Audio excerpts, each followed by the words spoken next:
Հարգելի հեռուստատողներ, այսօր հեռանկարի հյուրը քաղաքագետ Էդվարդ Անտինյանն է, բարև ձեզ, պարոն Անտինյան, շնորհակալություն հրավեր ընդունելու համար։ Ես եմ շնորհակալ։ Հայաստանում շատ կարճ ժամանակահատվածում 3 կարևոր իրադարձություն տեղի ունեցավ Եվրոպական համայնքության գագաթնաժողովը, Հայաստան Եվրամիություն գագաթնաժողովը եւ պետական այցը Մակրոնի Հայաստան։ Ձեր կարծիքով մենք ինչ էինք սպասում այս իրադարձություններից եւ ինչ ստացանք։ Առաջինը մեր հասարակությունը, եթե մենք ցանկացած սոցիոլոգիական հարցումով գտնում ենք, որ Հայաստանը եվրոպական ընտանիքի անդամ պետքա լինի։ Բայց շատ դեպքերում ասում են, ով է մեզ այնտեղ սպասում։ Ով է ձեզ ասել, որ իրանք տեսեք շատերը հերթ կանգնած եւ այլ, որևէ շարժ չկա։ Ինչի եք կարծում, որ մենք պետքա լինենք, առավելևս երբ որ ցամաքային սահման չունենք։ Այս կարգի հանդիպումները ցույց են տալիս ոչ թե միայն զուտ հանդիպումը, այլ նաև հայտարարությունները, կոնկրետ քայլերը, որ Հայաստանը կարևոր գործընկեր է, Հայաստանի աշխարհագրական դիրքը իրանք լավ էլ հասկանում են, որքան կարևոր է արևմուտքը արևելքը կապելու, հարավի հյուսիսի հետ կապելու առումով։ Եվ եթե դա զուտ հետաքրքիր պարզապես մի որևէ հերթական մայրաքաղաքում հերթական ֆորում անցկացնելը, տարին 2 անգամ եվրոպական քաղաքական համայնքը նման կարգի ֆորումներ է անցկացնում։ Դա կլիներ հերթականը։ Բայց քանի որ կա հետաքրքրություն եւ փոխադարձաբար հետաքրքրություն, իհարկե դա որակապես տարբերվում է։ Եվ մենք ասում ենք, որ բա ասում եք, մեզ չեն սպասում։ Ահա խնդրեմ, ես սպասում են եւ ընթառաջ քայլ են անում եւ ասում են պատրաստ ենք համագործակցել, սկսած տնտեսականից մինչեւ անվտանգային, մինչեւ ժողովրդավարության շատ հարցեր։ Եվ դա նաեւ երևաց։ Իհարկե չպետք է գերագնահատել, շատերը ասում են, տեսեք, եթե մենք եվրոպական ուղին բռնած չլինենք, իրանք չէին գա։ Ալիևը եվրոպական ուղին չի բռնել, բայց պայմանավորվածության արդյունքում 2 տարի հետո էլ իրանց մոտ է։ Ալիևը թիկունքում Թուրքիա ունի։ Ես այդքան էլ կոռեկտ չեմ համարում այդ համեմատությունը։ Ինդիկատորն է, որ այսինքն մենք եվրոպականի մասին չենք խոսում։ Մենք խոսում ենք, որ մեր համար, մեր շահերի հետ համահունչ է թե չէ գործընկերությունը, իսկ դա մեր համար այո համահունչ է։ Բացի դրանից, նաև Ֆրանսիայի հետ կապված, Ֆրանսիան ավանդաբար Հայաստանի համար բարեկամ պետություն է։ Ֆրանսիայի դերակատարությունը եվրոպական անվտանգության հետ կապված կամ ընդհանրապես համաեվրոպական ծրագրերի հետ կապված շատ լրջագույն մեծ է։ Եվ 3 եվրոպական երկրներ՝ Մեծ Բրիտանիան, Ֆրանսիան, Գերմանիան լոկոմոտիվի դեր են խաղում եւ քաշում են տանում են մյուսներին, բավական ակտիվ քաղաքականություն տանելով։ Մեծ Բրիտանիան չլինելով Եվրամիության անդամ, հենց Մեծ Բրիտանիան էլ շատ ակտիվ ձևով ներգրավված է, շատ ավելի ակտիվ, քան անգամ շատ եվրոպական երկրներ։ Եվ այս պարագայում մենք տեսանք ոչ միայն Մակրոնին, մենք տեսանք Մեծ Բրիտանիայի վարչապետ Քիր Ստարմերին։ Այսինքն մեծ իմաստով մենք շահել ենք այս տեղի ունեցած 3 իրադարձություններից։ Այսպես նայենք, հավատում ենք արդյոք, որ մեր իշխանությունները մեզ տանում են Եվրոպա։ Ոչ, չենք հավատում։ Բայց օգտակար է նրանց գալը, իհարկե օգտակար է։ Եթե չեք հավատում, բա ինչ էին անում իշխանությունները այդ 2 օրերին, այդ իրադարձությունները կազմակերպելով այդ։ Նույն հաջողությամբ մեր իշխանությունները նույն ձևի կկազմակերպեին ռուսական պատվիրակության համար։ Իսկ Եվրոպան, Եվրոպայի լիդերները գիտեն, որ մենք չենք հավատում իշխանություններին եւ ինչու են այդ դեպքում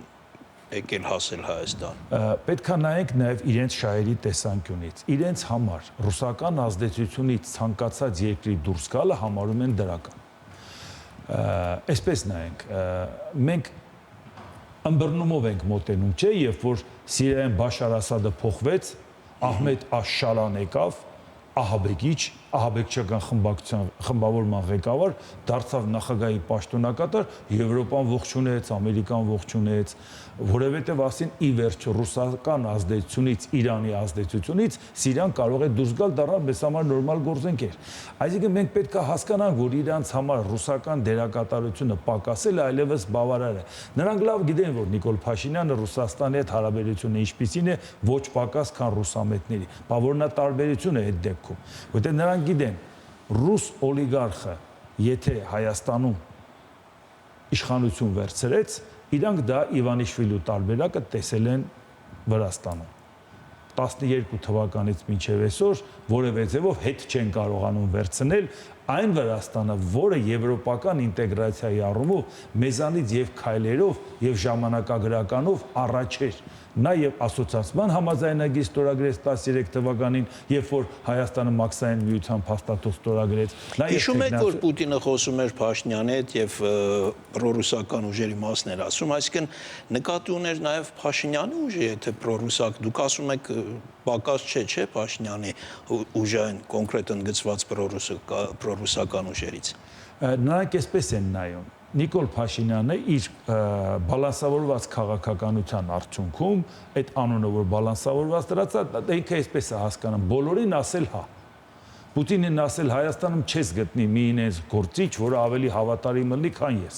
Նույնը ասել Էրդողանին, նույնը ասել Ալիևին։ Դիվերսիֆիկացման քաղաքականություն։ Բոլորին հա ասել է, եթե դիվերսիֆիկացիա է, դա ուրիշ ձևի է կոչվում, ոչ քաղաքագիտական։ Չեն այս ինչին են հա ասում։ Մեկ շավլի եթե պարզ նշեք, ինչ է ես ուզում ասեմ, բոլորին ցույց են տալիս, որ Իրանից ավելի հավատարիմ այդ ծրագիրը չի կարող լինել։ Ոնց կարող է պատահի Ամերիկան, Եվրոպան, Իրանը, Թուրքիան, Ադրբեջանն ու Ռուսաստանը նույն մարդուն ուզեն։ Այն դեպքում, երբ որ այդ բոլորն իրար հետ հակասություն ունեն։ Այն դեպքում, երբ որ եթե որևէ երկիր իր շահերը պաշտպանում է, օրինակ Դոնալդ Թրամփը շատ վատ է ընդունում, ոնց թե իմ դեմ եք դուս եկե, Գրենլանդիանով է, Պանամանով է, կամ Կանադան, կամ Մեքսիկան, չէ, այսինքն, բայց եթե իրանք ասում են մեզ համար շատ ձեռնտու է, ասենք Նիկոլ Փաշինյանը, որովհետև մոդուլային ատոմակայանի հետ կապված ասեց համաձայն են մի բան, որը որ հետո բացատրեցին, այսինքն ԿՊ-ն ձեռնտու է նաև Ռուսաստանի համար։ Իհարկե, իհարկե։ Այդ որ տրամաբանությամբ։ Շատ բարձ տրամաբանությամբ։ Այն մյուս ուժերը ինչ են, ինչի համար են պայքարում։ Մյուս ուժերը այսպես է, Հայաստանում կիսում իրար հետ կամ չեն կիսում իրար հետ։ Ընդդիմությունը մտածել է, որ կգնամ Պուտինին կասեմ կամ Պուտինից առաջ էլ Ելցինին կասեմ, որ մենք ավելի լավ կծառայենք քեզ, գցի ես իշխանությանը մեզ դիր։ Ինչ անում Ռուսաստանը, երբեք չի աշխատում ընդդիմության հետ։ Չխաբվեք նույնիսկ երբ որ Պուտինն ասում է կուզենանք ռուսամետ ուժեր լինեն։ Իրանք ինչ են անում, իրանք չեն ընդունում ընդդիմությանը, որտեղ իրանց ընդդիմությանը իրանք համարում են եվրոագենտ կամ ինոագենտ, այսպես ասած, մենակ եվրո չէ։ Հա, այսինքն եթե իրանք ընդունեն որևէ երկրի ընդդիմությանը, բան չի չեն ընդունում իրանցը։ Դրա համար իրանք աշխատում են իշխանության հետ, միշտ այդպես է, բայց ընդդիմության հետ կոնտակտները պահում են, ընդդիմությունից ստանում են հավաստիացումներ, ստանում են կոմպրոմատներ, որը դնում են իշխանության սեղանին, իրանց ուզածը ստանում են իշխանությունից։ Դա եղել է թե Փաշինյանի ժամանակ, թե Փաշինյանից առաջ, բոլորի ժամանակ եւ բոլոր ընդդիմադիրները նույն քայլը կատարել են 30 տարուց ավել։ Այսինքն սա ընդունված բան է, այսինքն այս առումով բացառվում է Այդ որ հասկանալի, այդ որ ասում են հիբրիդային սպառնալիքներ, հիբրիդային պատերազմներ, այդ մասով ինչ-որ խնդիրներ, ես ինչքան հասկանում եմ, ձեր խոսքի տրամաբանությունից ելնելով, դուք պետք է չհավատաք դրան, որովհետև Պուտինը ուզում է, որ ԿՊ-ն անցնի։ Այսպես նայենք, Պուտինի համար միևնույնն է ով անցնի, բայց ինքը դեմ դուրս չի գալիս իշխանությանը։ Եթե նրանք ասեն, ինքը դեմ չի լինի։ Նրանց էլ կասի հանցեք, ինչ ա եղել որ։ Հիշում եք, որ Պուտինը եկավ Հայաստան, երբ որ են հարցրեցին Ղրղստանում իշխանությունը փոխվեց, բա ինչ ա ալնելու, ասել ով էլ փոխվի մերն է էլ, այսինքն նրանք չեն թաքցնում, որ իրանք այդ ձևով են ամեն ինչին նայում, ով կգա իշխանության, հետը կաշխատենք, կամ կգայթակղենք, կամ կվախացնենք։ Հիմա այս պարագայում իրանք այդ հիբրիդային որ ասում ենք, չէ, եթե իսկապես Ռուսաստանը Հայաստանի դեմ աշխատում է, ոնց է Նիկոլ Փաշինյանը համարում Ռուսաստանը եղբայրական պետություն, ոնց է իրանց բարձր հարաբերությունները ճանաչում Պուտինի եւ Միշուստինի հետ։ Ինչ ուզում ենք ասենք Ռուսաստանը այն երկիրն է, որտեղ Պուտինը չի որոշում։ Իհարկե Ռուսաստանում կարող են լինել օլիգարխներ, կարող են լինել մարդիկ, որոնք շահագրգռված են Հայաստանում ներկայացված են։ Չէ, դա ես չեմ պատասխան այդ հարցին, վարչապետ փոխարեն, բայց եղբայրական այդ խոսույթի տակ տարբեր շերտեր կան, թեկուզ այն որ հազարավոր մեր եղբայրներ ապրում են այդ պետությունում, այդ երկրում։ Պարոն Անտինյան, տեսեք, դուք ասում եք, որ պետք է ընտրություններին ինչ-որ կտրուկ քայլեր անել։ այս ընտրությունների ժամանակ, ընտրելու իմաստով, այսինքն կողմնորոշման իմաստով եւ ձեր տրամաբանությամբ, ես ինչքան հասկանում եմ, կտրուկ քայլը շնորհապետական կուսակցությանը ընտրելն է, որովհետև դուք ասում եք, որ հենց դուք ընտրվեցիք եւ դարձաք հանկարծ մեծամասնություն, ուրեմն առաջի քայլը անելու եք այն, որ դիմելու եք Եվրամիությանը ինտեգրվելու համար, կոնկրետ հայտ եք ներկայացնում։ Ես ճիշտ եմ հասկանում ձեր ինտեգրվել հիմա էլ ենք, ինտեգրված ուղղակի անդամակցության հետ կապված։ Եվ այսպես տենք, եթե նույնիսկ մեծամասնություն չունենանք էլ, ինչքան էլ ձայն ստանանք, մենք չենք միանա ոչ իշխանությանը, ոչ էլ ռուսամետ ընդդիմությանը, ոչ էլ նրանց արբանյակներին։ Այսինքն մենք կգնանք եւ մեր այն ծրագիրը, ինչի մասին խոսում ենք, կփորձենք խորհրդարանական հարթակն օգտագործել, միջազգային կապերն օգտագործել, առաջ տանել, հասնել նրան, որ օրվա իշխանությունը ով էլ լինի, գոնե կարողանանք հետագայում հանրակրվեի միջոցով կարողանանք պարտադրենք իշխանությանը հայտ ներկայացնել Եվրամիության։ Իսկ եթե ձեր միանալը կարևոր լինի կոալիցիա կազմելու իմաստով, պակաս են ձայներ եւ ձեր ձայները, եթե միանում եք, բավարար են լինելու կոալիցիա կազմելու համար եւ իշխանություն կառավարություն ընտրելու համար։ Ստիպված պիտի ինչ-որ մեկին միանաք։ Այսպես նայենք, եթե մենք ինչ-որ մեկին միանանք, պետքա իրականացնենք իր ծրագիրը մի փոքր կոսմետիկ փոփոխություններով մեր ծրագրից ինչ-որ մասեր վերցրած, բայց ծրագիրը համապարփակ փաստաթուղթ է, ամփոփ։ Այսինքն շղթայի մի օղակը չես հանի տանես ուրիշ տեղ մտցնես։ Այսինքն եթե որևէ մեկին միանում ես, այլևս քո ծրագիրը չի։ Իմաստը ո՞րն է միանալ։ Նախարարի մի երկու պորտվելի համար, բայց մենք ուրիշ բան ենք խոստանում ժողովրդին, ասում ենք մենք կմնանք մեր տեսակետին, այն ձայները, որը կստանանք ձեզնից, դա մեր ձայներն է, ձեր ձայներն է, ձեր երեխաների ապագայի ծրագիրն է, Եվրամիության հետ կապված, որովհետև համեմատում ենք Եվրոպա եւ Ռուսաստան, ասում ենք էս է խնդիրը, այդ պարագայը բացառվում է միանալ, անգամ համագումարով այդ որոշումը կայացված է, որ չենք միանալու ոչ նրան, ոչ նրան։ Լավ, այդպես ագրեսիվ քայլեր կատարելով, միանգամից հայտ ներկայացնելով, դրա մեջ չեք տեսնում ռիսկեր, թեկուզ այդ տնտեսական կախվածության, այդ հնարավոր հետևանքների, որովհետև տեսեք Ռուսաստանը երբեմն ինչ-որ ազդակներ մեզ ուղարկում է։